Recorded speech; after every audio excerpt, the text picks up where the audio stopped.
If you don't find value very quickly, that's the strange part. Like AI has brought kind of a exploratory inspiration authority to anyone in any organization. But if you can't translate that to something that will impact core objectives and key results, you scrap it as quickly.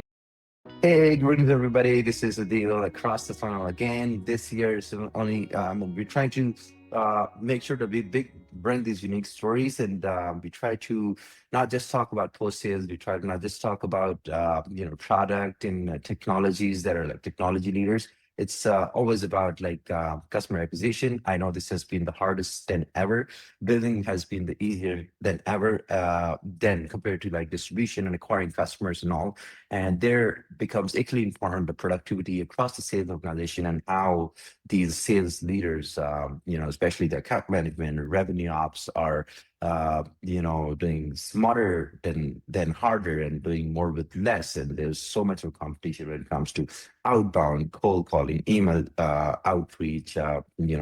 There's like handful of mediums that are left to acquire customers and make sure they marketing gets the product qualified leads and sales gets the qualification pipeline and opportunities up and going. So that's why we're talking to one of the co-founders at GetAccept, one of the fastest growing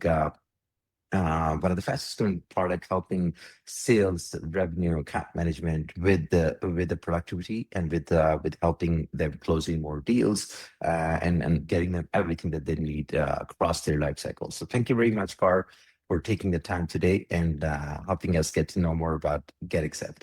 Thank you, Adil. Nice to be here. Looking forward to the conversation. Love that.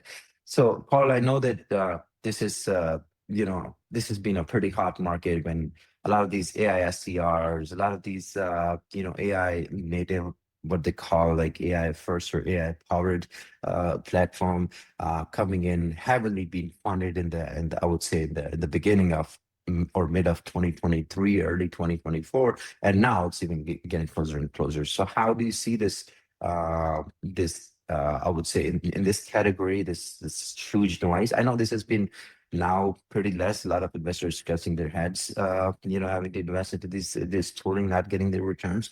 But how do you see it? I know that you've been there almost a decade now, and one of the mature products in this category. So as a founder, like, what's the vibe going on right now? I think, for some context, we launched GetAccept almost exactly 10 years ago. We went through the winter batch of 16 in Y Combinator. We had demo day on the 23rd of March, 2016. And we had been launched the platform in December of 2015. And that was our first customers. But I think at the time, obviously, traditional Silicon Valley, Y Combinator company, growing fast, going through kind of seed funding and Series A and Series B. But we early on tried to kind of build AI in our product. We were very early on employing data scientists already there in 2016, 17. We actually got one of our investors early on who was an applied AI investor only back in 16. But we couldn't really, the technology wasn't there. There were no LLMs at the time. So I think what's happened now, you see a lot of AI being applied where it's easy to start with. And I think you mentioned AI SDRs, for example. They started popping up 2-3 years ago as kind of the first builds on top of OpenAI, for example, originally. And I think a lot of these ones came out strong with a lot of big promises, but they really didn't get there. And I think particularly if you're working with B2B sales, that is a little bit more mid-market or complex, they couldn't really handle a more value-add kind of sales process or deal generation, where maybe I think the AI SDRs, as an example, is maybe more useful for something selling very low contract values and are very heavily reliant on kind of a self-service to kind of drive traffic. But we're starting to see now, of course, a lot of verticalized and much more specialized sales and marketing tools that are getting applied.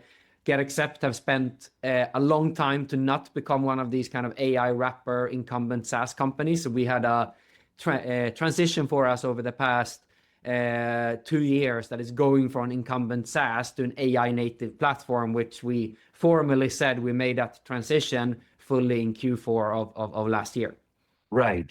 I know that this is so much has changed, and I love the fact that you kept it like it's so hard sometimes in this era. I know that you started 10 years back, and then 5 years into your journey, there was a huge stream of AI tooling and on, and it's so tempting as well as it's so like I mean, it was so new. Like I'm just trying to get in the shoes of founder building in a sales tool in a uh, sales function, and with this AI ChatGPT 3 and all of these tooling building wrappers and creating a lot of noise, especially in Y Combinator. We have like more than 60% of our startups on this show are associated with Y Combinator, previously funded by Y Combinator. You know a lot of them, right?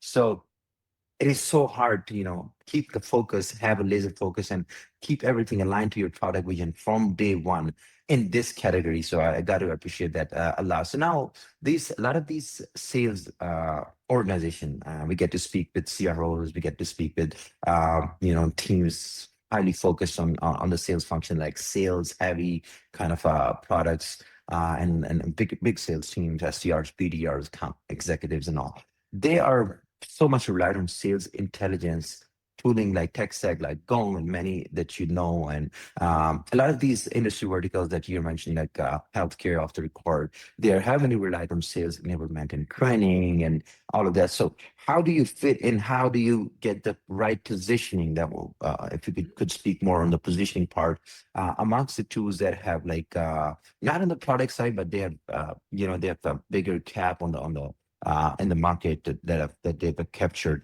in the sales function, and how to be strategic positioning the platform, or how big of a challenge that was. Yeah, I think positioning is extremely important, right? And that's it. We reiterate on that at GetAccept over the years, and it's changing all the time. I think that's kind of a living organism. But you're mentioning some of kind of the giants in the sales engagement, sales acceleration, etc., the sales tools overall. So like the Gongs, the Sales Lofts, now Apollo, for example, you have a lot of those ones who started out more in conversational intelligence or kind of sequencing tool. Outreach is also another one. They obviously, since they hit a certain 100 million, 200 million AR, they need to kind of broaden their scope, and using acquisitions, or they're going into each other. I do think, for example, now it's much more commoditized with transcripts. Transcripts are, I think, the key to run a really effective internal AI first organization, because that's exactly what customers are saying. That's where you find the data, right? So that's extremely important. So we have put, but pretty much every tool that you find today is much more built for internal use. So if you think about the CRM, the UI is for the AE, for the sales leaders. The same thing with Gong. Yeah, sure, they want to send some automated emails and sequences, but it's run on emails and at the top some PDFs, etc. Our vision was that there's so many different tools, and this is what we pitched to Y Combinator back then, that focus on creating deal generation and CRM systems is a very mature market, but you're building very little for helping account executives and account managers to approach the buying committee and work together in one space where everything you need to kind of go from discovery all the way to sign deal and renewal and upsell. And that's what we wanted to build. We wanted to build a UI for collaborating between buyers and seller in one space, because that doesn't exist. Even today, it's extremely fragmented. If you think about people are sitting in their own LLMs. If the company don't buy them ChatGPT, they maybe use a free version or buy themselves. You have LinkedIn for doing stakeholder research. You have PDFs. If you're a little bit advanced, maybe you have some kind of content management where you share links, etc. But if you think about a little bit more mid-market complex sales cycle over a couple of months, many meetings, maybe 5, 10, 20, 30 stakeholders, how do you project manage that as a seller to ensure that you provide an easy buying process, so it's easy to buy from you and feel like you're actually buying and not getting sold to? That is kind of the positioning we want to do. So how we position GetAccept is that we are an AI digital sales room that brings everything you need to work smarter, close faster, and win more together with your clients in one experience, one link, one microsite for that opportunity or that partnership that you're exploring. So we position ourselves at the perfect partner to conversational intelligence, to CRMs, where we actually bridge the layer of all this data internally to translate that to executive ready content like a discovery, case studies, and hyper personalized content that address every single pain point that you have data in the CRM or what exactly did the CFO say about the investment and what's important for the company and how they're evaluating. We're trying to take that. So instead of spending hours on follow-up to really craft this as the best enterprise sellers do, anyone can do that in SMB, mid-market to enterprise in the matter of seconds after every call and interaction, and keep this updated. And it doesn't matter if you're a person who's not hitting quota, or you're a top performer crushing quota, or anywhere in between. Everybody will produce the ideal kind of buying experience and sales process externally towards your customers. So that's our positioning when it comes to with that. And our AI is positioned to really understand the whole picture, and I think that's really important. Where we understand what's happening in the CRM, we understand the customer you're selling to based on AI intelligence, but we also have every single interaction and stakeholder engagement and what they say in those transcripts to kind of build that, and then we train our AI knowledge on one of our customers to really understand how does their internal sales process look like, what are their best customers, if they use Medpick, what are the M1s, and we triangulate all this to kind of create a very repeatable process. So it doesn't matter if you're 5 or 10 people using it, or 500 or 5,000, all those sellers will produce that ideal buying experience for every single client, no matter if they know how to do it or not. So that's in the essence what we do. Interesting. And thinking about these sales rooms, I know that context is super important across the function. And when it comes to revenue ops, it is even more critical. And hitting and understanding those external signals that are more outside of the conversations. Maybe their budgets, their hiring, raising funds, their growth, so many things that are coming outside of the organization. So I know having a 360 view for RevOps is super important, and a contextual window. So you mentioned the AI part. Today, everybody is trying to build the AI for their customers and have them tune it better over time, taking around 30 to 60 days in the first, helping them grab some context and, knowledge base and, based off of those intelligence. So how, in terms of cycle, because this has been the biggest challenge, like a lot of these AI co-pilots, or I'm talking about the pilots that are built within platforms like yourself. I'm familiar with GetAccept AI you're mentioning, and it must be super cool. So now thinking about for a customer from day one to in one industry vertical for that customer, how long does it take for your AI to be 100% accurately specialized capabilities in terms of context, to make it repeatable, to make it not miss it, in terms of the responses and so many other things. You're mentioning, the presentation or decks or success plans or executives. There are so many things that, our account manager can do. So how long is that process? Could you also talk more about that process? Yeah, and I think you're touching upon something that's very important. How time to value is extremely important in a day like this, and particularly in the world of AI.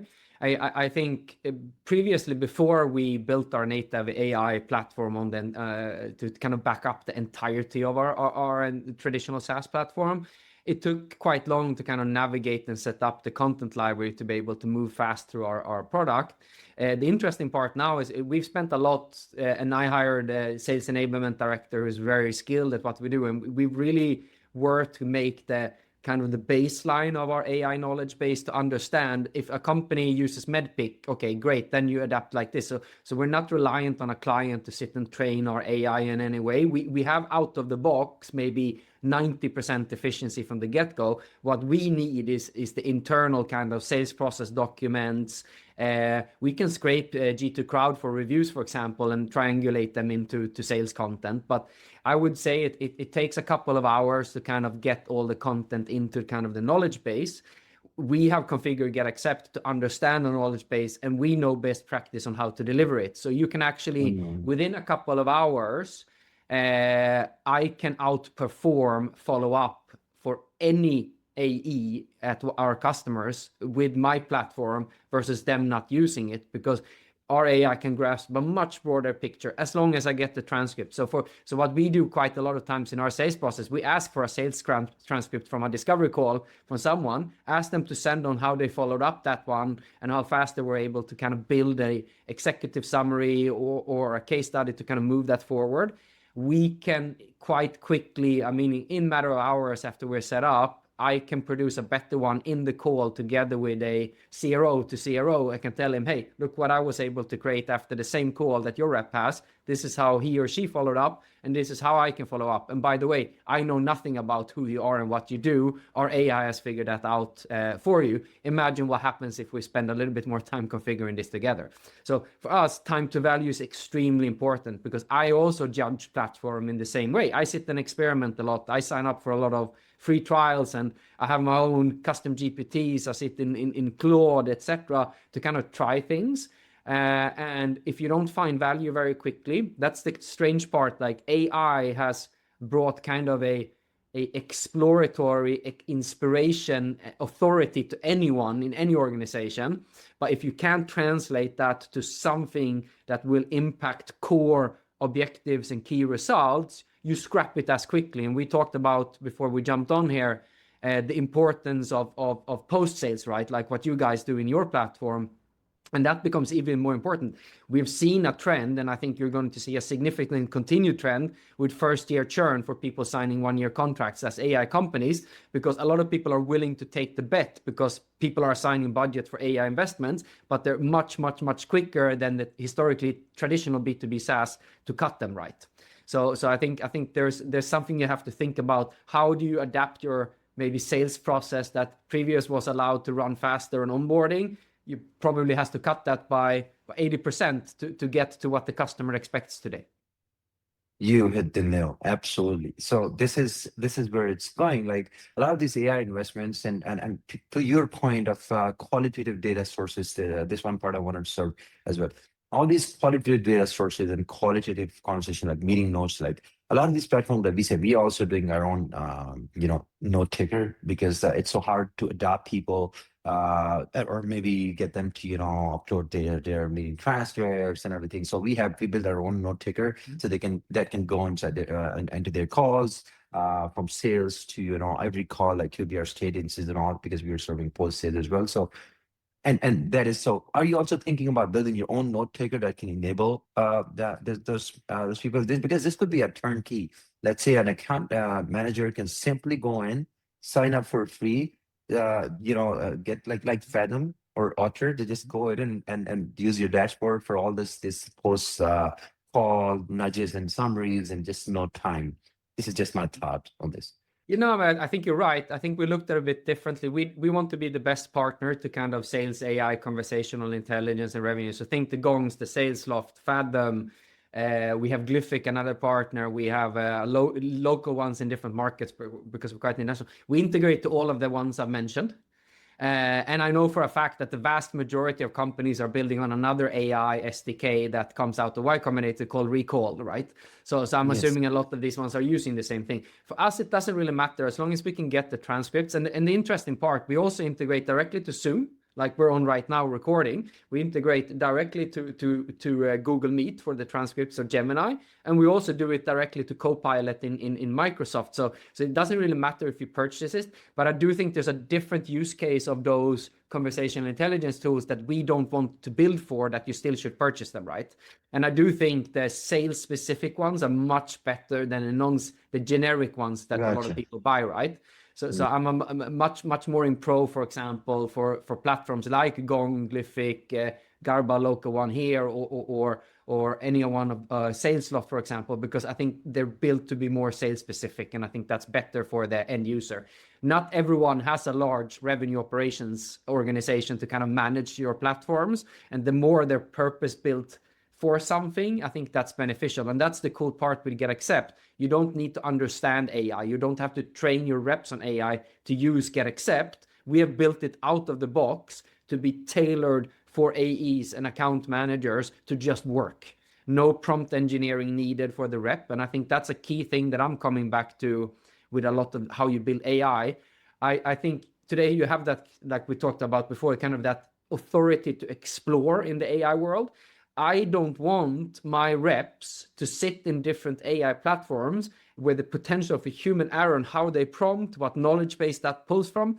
GetAccept, we're trying to deliver something where reps don't need to prompt, and you control as a sales leader and a rev ops organization or enablement organization, you control repeatable outcomes to your client, because I don't want one of my 50 sellers to communicate differently from the second to the third to the fourth to the fifth. So if I get an inbound, it's essentially a 50-person round robin, and they can get a 50 different experience depending on who they talk to. So I think that's a key thing for solving if you're a revenue leader or go-to-market leader, is with all these AI tools, how do you ensure consistency according to your methodology and what you know wins or loses deals, rather than kind of giving this big opportunity of the vast universe of AI with as many different outcomes. I don't believe that's how you grow. I think that is a giant risk. A lot of revenue leaders are coming to the realization, oh damn, I need to tackle this, because currently it's a little bit of you're spinning the wheel and hoping for the best with all the AI tools people have implemented and allow people to use. Yeah, and I mean this become really really interesting, making sure that how you can trust AI in the mission critical environments such as healthcare, like a lot of these engagements that are economic engagements, like financial analysts are banging their hands a lot as well, because they were told more than a year back that their job is going to be automated. A lot of these law firms are struggling to make sure that how they can build system to have the right check as human loop that knows better than AI to get the best responses or review. So now on this topic, I know that we have done almost 150 surveys with GTM leaders. That means these companies from a scale of Slack, Salesloft, Gong, to these Y Combinator startups from 2020 to 2021 beyond. What we have found is more than 35% of these customers, they churn between the onboarding to adoption stage. There's so much of customer education involved, a lot of I would say lack of success metric definition. Like they have not figured out like what they call a successful adoption. Like what kind of steps or what kind of usage metrics, what kind of other milestones that they have set. So to ensure they're adopted, that is going to drive the retention. So this has been late 2025 or last quarter 2025, and this survey. And this has become so horrifying, and it's going to be even more now because there's so much of noise. People are trying to solve the problem first, but they are not thinking so much about the experience side of things, like customer experience, user experience. They're just enabling AI to the fullest potential to solve the problem. So how do you see this problem, and how do you like mitigate it internally for GetAccept? I know that you have a pretty decent sized post-sales team, and you know about data, and you're doing it for for sales organizations. How do you internally measure it to a time that you can increase the retention part? And of course, the net revenue retention is the biggest talk of the time. Yeah, no, I think, and just to show you some, we're very metric driven as well. So when we look at the win-loss analysis, is that when people buy us, and one of the main reasons is our native AI, win rates are significantly higher when it's not important. So we've seen a lot of companies burning themselves. So we saw in our latest report internally from all of our thousands of conversations we had throughout Q4 and into January pretty much, and a little bit part into February. That's the data set we looked at. So a pretty short time frame, but still statistically significant, is that software companies and so IT and tech, the broader category of professional services, and healthcare are the ones that we see are still optimistic about AI. There's a lot of more traditional industries who've tried it, got them burnt, like you say, and churn on platforms. And for us, I think it comes down to the time to value discussion that I mentioned earlier, is that you have to allow for much faster value. So how do you design to maybe them implement 80%, 70% of your product that will give them value from day one, rather to trying to run these larger traditional B2B SaaS onboarding projects? One part that we do internally, so we have two stories we're trying to tell to ourselves, to investors, and to everyone, is that we're a native AI company internally, how we operate, across all of our function, and we're a native AI software platform as well for B2B. And on the other side, like what we're trying to do to kind of be native AI in the handover is we do the same thing there. We look at the actual transcripts. So instead of relying on an AE writing up the handover, we actually draft a new digital sales room for the account management piece based on these details, the same way we would write up a summary for a person making a decision on investing in GetAccept. So we're trying to use our own product, and we patch that together with some Claude and HubSpot CRM data and external data, and just ensuring, and we're still doing handover meetings, AE plus AM plus CSM, and the CSM is always part before a customer signs on to actually hear firsthand and present on how it's going to onboard. For several reasons, you build trust. I think still AI product should help sellers to be more personable, build better trust, and seem like a trusted partner. And I think that helps doing that. The other part of that as well is if that person actually is part of designing the onboarding process rather than the AE, there's full commitment to that. There's never going to be that conflict between an account executive and a CSM that quite often happen. Oh, by the way, you promised stuff that we can't do or we shouldn't do, etc. And there's a lot of good comedians on sales that talk about, you have such a fantastic this. Yeah, of course we have that. And of course, I think that mitigates that bit. And to be honest, like I've never seen an issue where we've said to a client, no, we can't do that, but this is what we suggest instead. That actually builds trust, particularly when they're working with some of our competitors to say, we can do everything in this and this and this and this, and we can solve it. I don't think that's trustworthy. So I think that part, so like using AI to really triangulate all information to help the CSM present and also ensure that the customer kind of signs off, yes, this is what we bought, this is what we want to see. So if we achieve X, Y, and Z in the onboarding and activation, are you happy?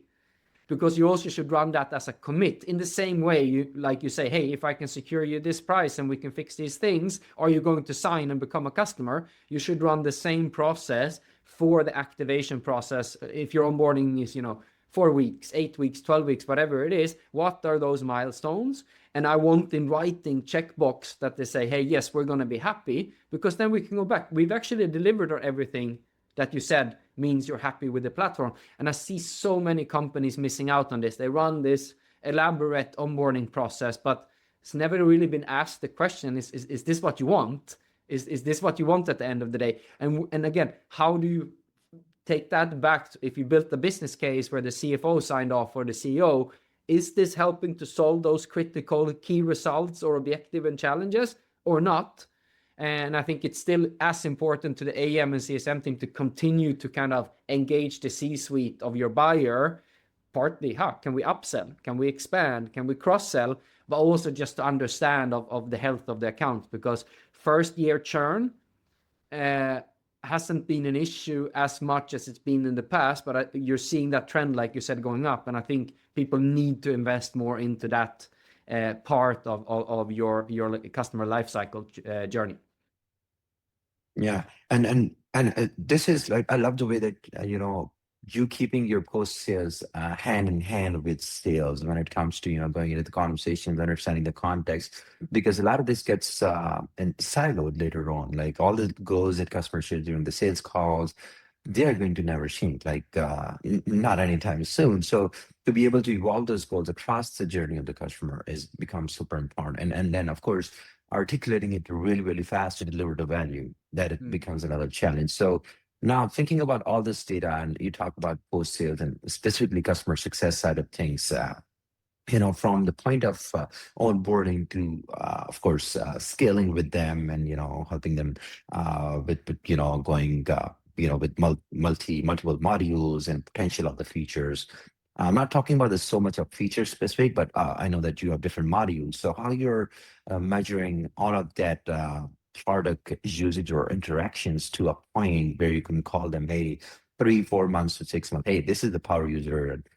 This if this account goes on for another year, we're sensing a strong signal of opportunity to expand or maybe get a referral or all of that. Like, how is that being systemized internally at GetAccept for CSMs? And how is this articulating to the next action, which is, of course, driving communication and organization, which you're doing it for sales organization, like getting the contacts and all those meeting conversations, analyzing it, and then giving the next, next course of action to customer success. So how is this internalized, operationalized in a way that is hitting the revenue and expansion part of your business?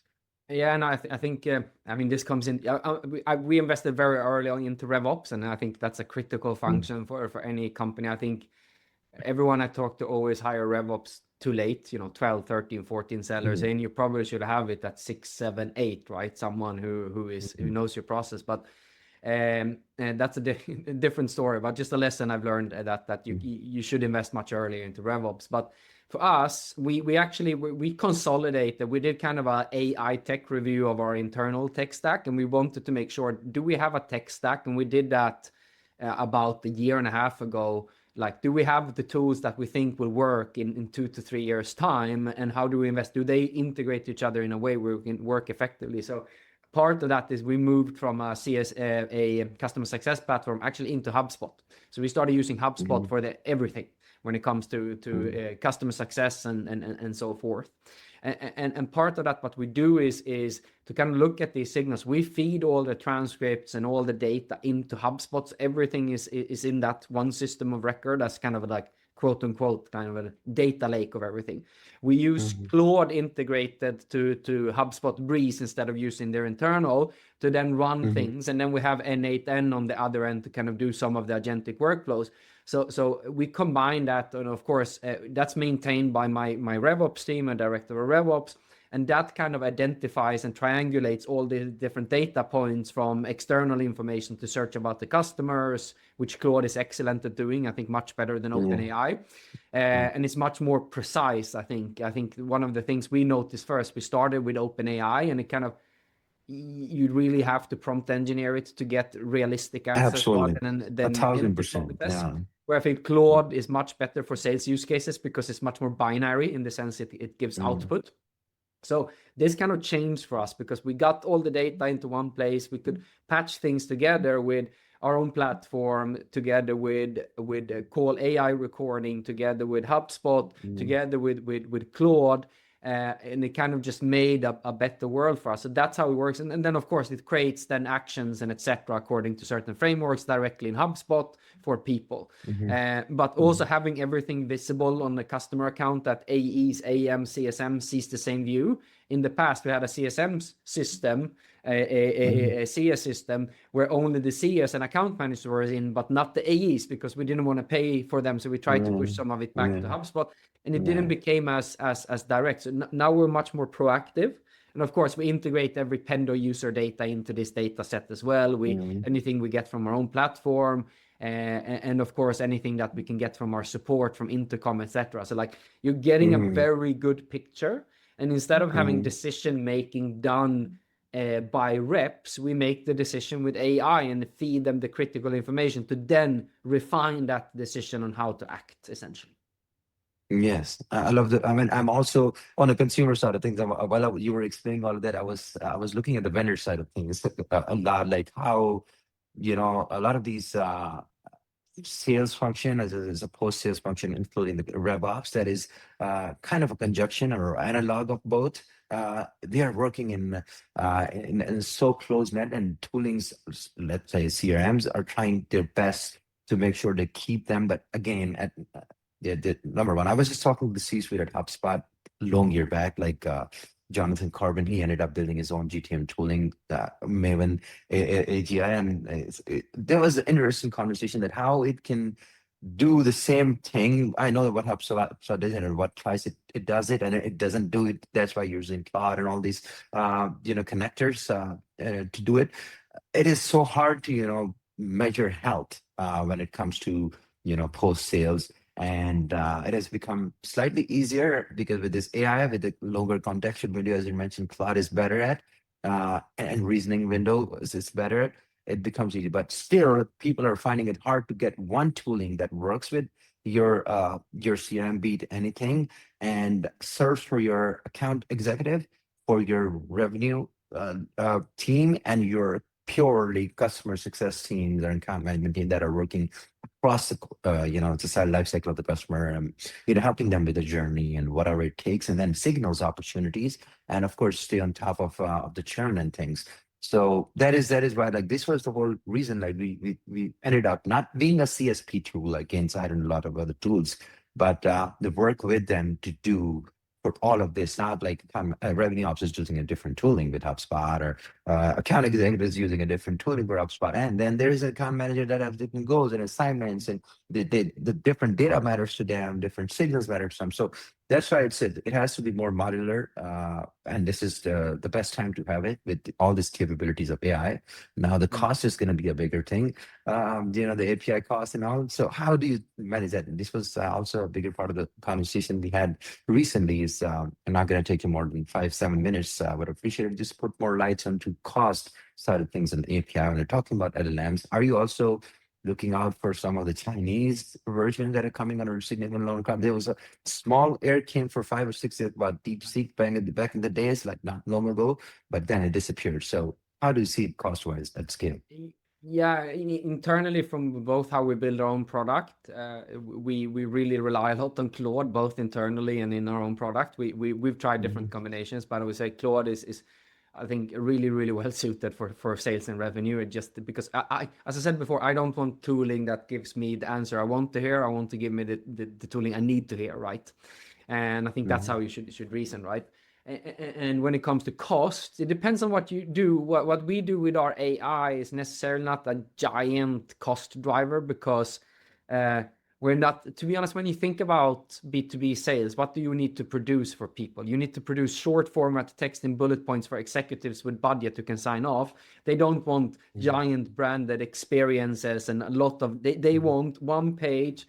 What's the challenge? How do you solve it? What's the cost and what's the ROI, and what's the timeline, and how much investment do we need to make on our end from our team to make this happen, etc. And that's about it, essentially. So we also want to have the best outcomes. So I said, like, we're never going to optimize our AI internally to buy a lesser access to a lesser LLM or model, because I want our team to be effective. I rather have a team that's operating with less people at a higher capacity than buying a little bit cheaper, however, a little bit more manpower. We want to have as a high ARR per FTE as possible internally, and we want to help our clients to do exactly the same. So we work with high quality, high capacity people to get a significant hockey stick leverage on those individuals, rather than trying just to do small incrementals that are fighting against each other. I don't know what you see from people you talk to, but I haven't seen anyone else in the space trying to optimize only for cost if they don't have giant cost margins when it comes to LLMs. And I think, to be honest, like, and even if you have today, as long as you can secure a runway and etc., and I don't have issues with that, all the models you're using today will be cheaper tomorrow. We know that, right? So people are starting cheaper tomorrow. They're getting cheaper and cheaper. Yeah, I was just reading up the last week's Claude's article about Sonnet and how they've improved the efficiency close to old Opus. And Opus was freaking expensive. We're using it for different other functions, and now Sonnet is as good. Like, so, and it's 40% less cheaper. And then best part is all these competitive LLMs, especially Google, like Gemini that's not their core business model, right? Like OpenAI, like ChatGPT is their business model. Google is doing a million other things, right? So Google can any day knock down on the price, and then they have to be market competitive to lower their price. And there comes like models that we need for us getting cheaper, as you mentioned. Love it. It was really, really nice meeting you at first, and having all this acumen of a founder and getting to learn from you and your industry was no less than fair. And keep, let's keep in touch and have more of this conversation and learn from each other, because you don't live long enough to do all these experiences yourself. No, of course. I mean, we learn from each other and we help each other. That's how we get better.